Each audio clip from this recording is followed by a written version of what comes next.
Varahini channel பார்க்குற அனைவருக்கும் வணக்கம்.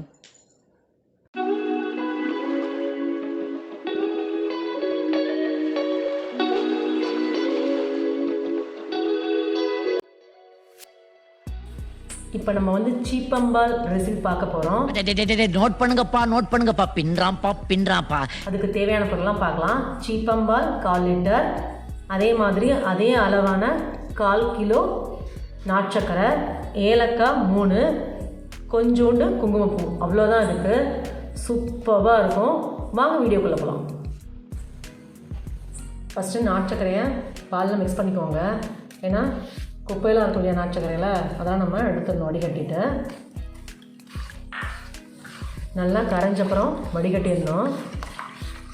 நல்லா கலக்கிட்டு ஸ்டீமில் வைக்க வேண்டியதுதான். அங்கே ஒரு 2 செகண்ட் நம்ம கலக்கணும். பாருங்கள், நல்லா நாட்சக்கரை கரைஞ்சிருச்சு சூப்பராக.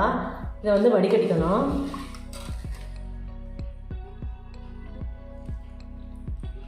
இதில் தண்ணியெலாம் எதுவும் ஆட் பண்ணக்கூடாது. அப்போ தான் நல்லா கெட்டியாக சூப்பராக வரும்.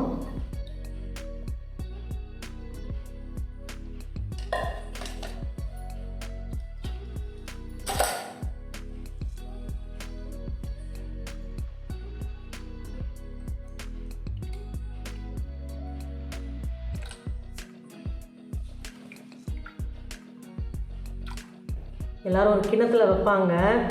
நான் இந்த மாதிரி குட்டி குட்டி கப்பில் வச்சுருவேன். அப்போ தான் குழந்தைங்களுக்கு சாப்பிட்றதுக்கு பிரியப்படுவாங்க, அழகாகவும் இருக்கும் பார்க்குறதுக்கு. அதனால் அதோடு கொஞ்சம் ஏலக்காவை ஆட் பண்ணிக்கோங்க. தட்டி வச்சுருக்கேன். ஒவ்வொரு கப்புலையும் ஒவ்வொரு சிட்டிகை போட்டால் ஓகே. அவ்வளோதான்.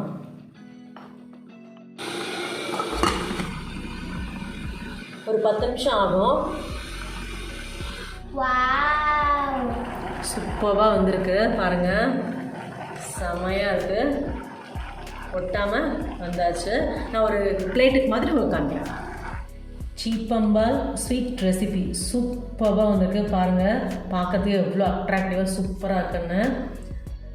இது எல்லாம் நான் சக்கரை தான் போடுவாங்க. ஆனால் நான் நாட்சக்கரை செஞ்சுருக்கேன்.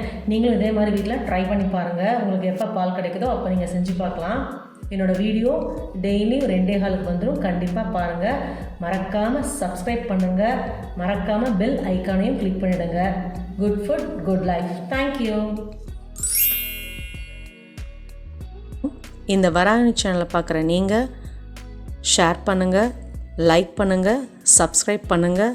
மறக்காமல் பெல் ஐக்கானை கிளிக் பண்ணிவிடுங்க. இந்த ப்ரோக்ராமை இன்ஸ்டாகிராம்லேயும் டெலகிராம்லேயும் ஃபாலோ பண்ணுங்கள். தேங்க்யூ.